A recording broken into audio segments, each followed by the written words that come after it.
शिव शंभु कैलाशपति तेरी सदा ही जय हो। शिव शंभु भोलेनाथ की जय हो।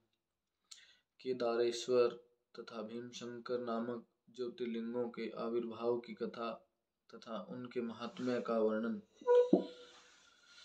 सूत जी कहते हैं, ब्राह्मणों, भगवान विष्णु के जो नर नारायण नामक दो अवतार हैं और भारतवर्ष के बद्रिका श्रम तीर्थ में तपस्या करते हैं, उन दोनों ने पार्थिव शिवलिंग बनाकर उसमें स्थित और पूजा ग्रहण करने के लिए भगवान शंभु से प्रार्थना की। शिव जी भक्तों के अधीन होने के कारण प्रतिदिन उनके बनाए हुए पार्थिव लिंग में पूजित होने के लिए आया करते थे। जब उन दोनों के पार्थिव पूजन करते बहुत दिन बीत गए, तब एक समय परमेश्वर शिव ने प्रसन्न होकर, मैं तुम्हारी आराधना से बहुत संतुष्ट हूँ, तुम दोनों मुझसे वर मांगो। उस समय उनके ऐसा कहने पर नर और नारायण ने लोगों के हित की कामना से कहा, देवेश्वर, यदि आप प्रसन्न हैं और यदि मुझे वर देना चाहते हैं तो अपने स्वरूप से पूजा ग्रहण करने के लिए यहीं स्थित हो जाइए।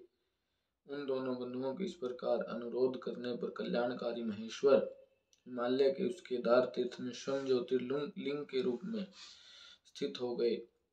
उन दोनों से पूजित होकर संपूर्ण दुख और भय का नाश करने वाले शंभु लोगों का उपकार करने और भक्तों को दर्शन देने के लिए स्वयं केदारेश्वर के नाम से प्रसिद्ध हो वहां रहते हैं। दर्शन और पूजन करने वाले भक्तों को सदा अभिष्ट वस्तु प्रदान करते हैं। उसी दिन से लेकर जिसने भी भक्तिभाव से केदारेश्वर का पूजन किया, उसके लिए सौपन में भी दुख दुर्लभ हो गया। जो भगवान शिव का प्रिय भक्त वहां शिवलिंग के निकट शिव के रूप से अंकित वलय कंकड़ या कड़ा चढ़ाता है,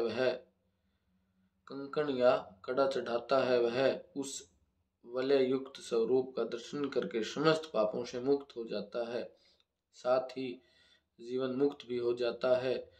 जो बद्री वन की यात्रा करता है उसे भी जीवन मुक्ति प्राप्त होती है। नर और नारायण के तथा केदारेश्वर शिव के रूप का दर्शन करके मनुष्य मोक्ष का भागी होता है, इसमें संशय नहीं है।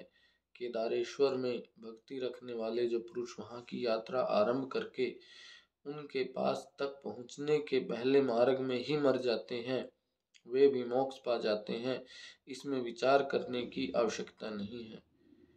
केदार तीर्थ में पहुंचकर वहां प्रेम पूर्वक केदारेश्वर की पूजा करके वहां का जल पी लेने के पश्चात मनुष्य का फिर जन्म नहीं होता। ब्राह्मणों, इस भारतवर्ष में संपूर्ण जीवों को भक्ति भाव से भगवान नर नारायण की तथा केदारेश्वर शंभु की पूजा करनी चाहिए।